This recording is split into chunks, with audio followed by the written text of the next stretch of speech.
Sejam bem-vindos a mais uma aula de língua portuguesa.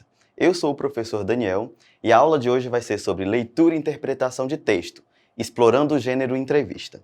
Para que a gente possa começar, vocês precisam entender algumas coisas. Por exemplo, o que é entrevista? A entrevista é um gênero de caráter interacional, geralmente entre duas pessoas, organizado em turnos com uma pequena introdução sobre o entrevistado e o tema. O que isso quer dizer? Quer dizer que a entrevista é uma interação de duas pessoas. A entrevista tem a finalidade de dar informações a vocês sobre quem é o entrevistado. Outro ponto importante. Para que você consiga interpretar de fato a entrevista, você deve conhecer alguns elementos. Por exemplo, que elementos são esses? Elementos além da entrevista. O primeiro passo que a gente pode fazer é realizar a leitura individual ou coletiva de uma entrevista e sempre observar as informações presentes na fala do entrevistado sobre determinado fato ou assunto. Quando a gente vai ver uma entrevista, a gente tem que olhar além do que tem no conteúdo das informações. A gente tem que conhecer um pouco sobre o entrevistado, tentar saber e conhecer um pouco do universo dele. A nossa entrevista de hoje, ela tem o objetivo de informar sobre a pessoa entrevistada, ou sobre o tema, fato que envolva. Escolhemos uma entrevista hoje que vai ser muito interessante para vocês. Vocês conhecem esse entrevistado, mas a gente vai fazer alguns questionamentos e algumas perguntas sobre esse entrevistado. Primeira coisa que a gente precisa pensar, quando eu faço essa pergunta a vocês, o criador da Turma da Mônica, qual é o primeiro pensamento que vem na cabeça de vocês? O que é que vocês lembram com essa frase? Exatamente, a gente lembra de Maurício de Souza. Quem é Maurício de Souza? Vocês conseguem lembrar? Conseguem se situar? Quais as informações que vocês percebem quando vocês tratam do nome Maurício de Souza? Vamos para a segunda pergunta. Vocês conhecem os personagens da Turma da Mônica? Sabe quem foi que criou eles? Certo? Então, foi quem? Maurício de Souza. Aí nessa imagem a gente tem Mônica, Cebolinha, Magali, Cascão e Bidu, com seu criador Maurício de Souza. Então a gente já sabe que Maurício de Souza é o criador da Turma da Mônica, com todos esses personagens. O que é que nós vamos perceber nessas informações iniciais? É que a gente precisa conhecer sobre a Turma da Mônica e sobre o Maurício de Souza. Que o objetivo dessa pergunta é aumentar a curiosidade de quem quer saber sobre o entrevistado, conhecer o que sabemos antes de lermos a entrevista, provavelmente conhecer personagens ou a novidade que o criador esteja fazendo. É interessante que possamos pensar algumas informações que irão facilitar o nosso entendimento, como, por exemplo, que personagens conhecem, como eles são, vocês têm preferido, acham que algum personagem existe na vida real, sabe quem os criou, sabe como se chama a profissão deles. Ou seja, a intenção do Maurício de Souza, no início, quando fez a Turma da Mônica, eram personagens do cotidiano dele. Vocês sabiam dessa informação? Então, o que vai acontecer agora? Nós vamos pegar uma entrevista de Maurício de Souza e vamos analisar alguns elementos presentes nessa entrevista. Tá? Entrevista com Maurício de Souza. Quem não quis bolar um plano infalível com o Cebolinha? Dividir uma melancia com a Magali? Fugir do banho com o Cascão? Pescar com o Chico Bento? E ser melhor amigo da Mônica? Desde 1963, quando Maurício de Souza criou os personagens em quadrinhos mais famosos do Brasil, todo mundo pode se sentir integrante da turminha do bairro do Limoeiro. Em 2013, a Mônica fez 50 anos, com corpinho de 7, e continua divertindo, formando novos leitores e ensinando pessoas de todas as idades. Nessa entrevista, Maurício de Souza conta aos professores como os gibis podem auxiliá-los em sala de aula. Nesse início da entrevista, a gente já pode perceber alguns elementos e algumas informações que a gente pode tirar do entrevistado. Como vocês podem perceber, que ele dá informações importantes como sobre o autor, sobre os personagens que foram criados por ele e o assunto que vai ser tratado nessa entrevista. Tá? Nesse comecinho já da entrevista, a gente já tem essas informações sobre o autor, sobre o que ele criou e esse é o assunto principal dessa entrevista. Continuando a entrevista, o entrevistador pergunta ao entrevistado: os gibis são uma porta de entrada para o universo literário? Podem ser determinantes no gosto pela leitura? Ou seja, quando vocês pensam no gibi, nas histórias em quadrinhos, isso aumenta o gosto de vocês pela leitura? O que o Maurício de Souza disse? Ele diz assim: esse processo já aconteceu comigo em minha infância. Fui alfabetizado através dos quadrinhos e depois comecei a consumir livros. Hoje, em meus lançamentos nas livrarias, onde tenho contato direto com meus leitores, é comum algum pai dizer que seu filho aprendeu a ler com a Turma da Mônica. O lúdico sempre foi fonte de interesse da criança e a linguagem dos quadrinhos é especial neste caso, pois trabalha a memória visual juntamente com a de leitura. O resultado é alguém interessado em ler, apesar dos programas de TV, dos videogames e de outras diversões modernas que tiram o tempo de leitura. Além disso, existem diversas outras explicações em sala de aula. Quando a gente olha essa outra parte da entrevista, a gente também consegue tirar alguns elementos e algumas informações dela.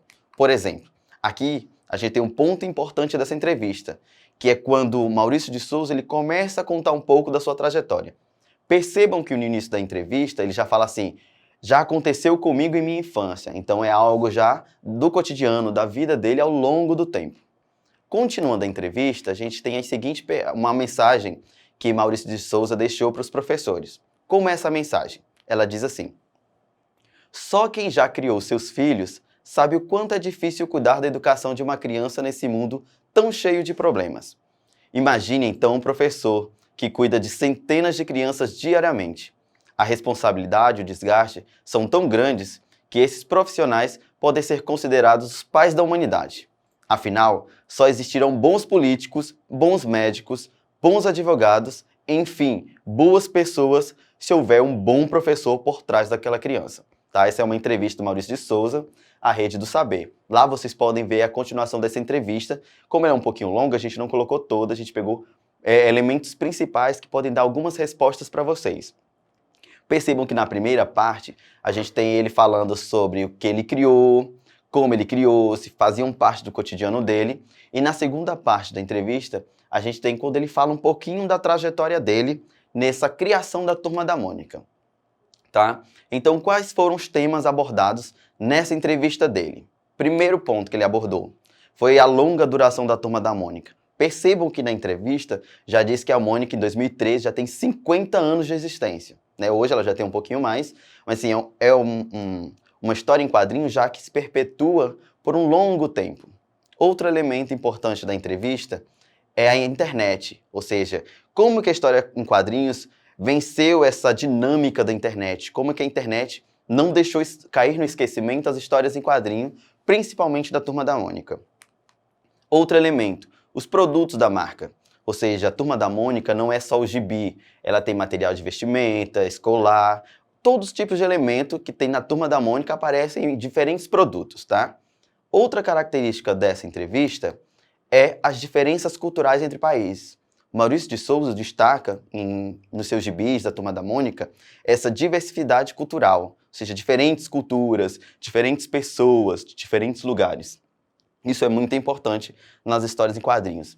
Elas não são só um divertimento, mas elas trazem também um questionamento, um produto interessante para que vocês possam entender o que é a história em quadrinhos, a Turma da Mônica em si. Vamos para o exercitando, ver se vocês compreenderam de fato o que é essa entrevista. Entrevista com a coruja é o exemplo que a gente vai usar hoje. Geralmente, de hábitos noturnos, ela tem uma visão e um sistema auditivo muito bons, podendo caçar com facilidade à noite. Ave muito curiosa, ela é o símbolo da sabedoria. Tá? Outra pergunta, o que você mais gosta de comer? Nessa entrevista da coruja. Sou uma ave predadora, me alimento de animais vivos que caço ativamente. Gosto de pequenos vertebrados, como roedores, lagartos, cobras, anfíbios, peixes e pequenas aves. Como é que funciona o seu sistema auditivo? Meus ouvidos externos têm uma estrutura capaz de aumentar o som que chega aos meus ouvidos internos. Tá? Isso é a entrevista. Qual é a sua média de vida? Em torno de 24 anos. Próxima pergunta. Quanto à visão, você também tem facilidade de enxergar bem no escuro? Aí ela responde, ela não é tão boa quanto a minha audição. Consigo enxergar sombras em ambientes com pouca luz. Além disso, tenho capacidade de observar grande parte do que se passa à minha volta, por causa da grande habilidade de virar a cabeça em até 270 graus, ou seja, quase dando uma volta completa. Última pergunta. E quanto aos seus filhotinhos? A incubação dos ovos, tempo que eles demoram para sair da casca, vai depender da espécie, mas geralmente é de 23 a 30 dias. Isso aqui é uma parte da entrevista da Ave da Sabedoria, que vocês podem pesquisar e achar o restante. E lá tem toda essa entrevista com a coruja. A gente vai abordar duas perguntinhas básicas dessa entrevista, tá? Primeira, qual é a função desse texto? Qual é a função dessa entrevista? Ela tem a função de informar mais sobre o entrevistado, no caso a coruja, a fim de que você que esteja lendo tenha mais informações sobre ele. Nossa segunda pergunta. Cite 3 características da coruja, essas 3 características que aparecem na entrevista. Nós temos que ela diz que tem uma visão e um sistema auditivo muito bons, que ela pode caçar com facilidade à noite e a sua grande habilidade é de virar a cabeça em até 270 graus, certo? Nossas considerações finais. O que vocês entenderam que é a entrevista? A entrevista possui uma função social muito importante, sendo essencial para a difusão do conhecimento, para a formação de opinião e posicionamento crítico na sociedade, uma vez que propõe um debate sobre determinado tema. O discurso direto é sua principal característica. Então não esqueçam que a entrevista ela tem esse papel de trazer informações a quem está lendo de maneira dinâmica entre 2 ou mais pessoas, tá? A entrevista tem esse papel fundamental. Então, essa foi a nossa aula de hoje sobre leitura e interpretação do gênero entrevista. Para mais outras aulas, para que vocês possam assistir videoaulas e acompanhar outros conteúdos, é só acessar a plataforma eduque.ce.ac.gov.br. Então, até a próxima aula.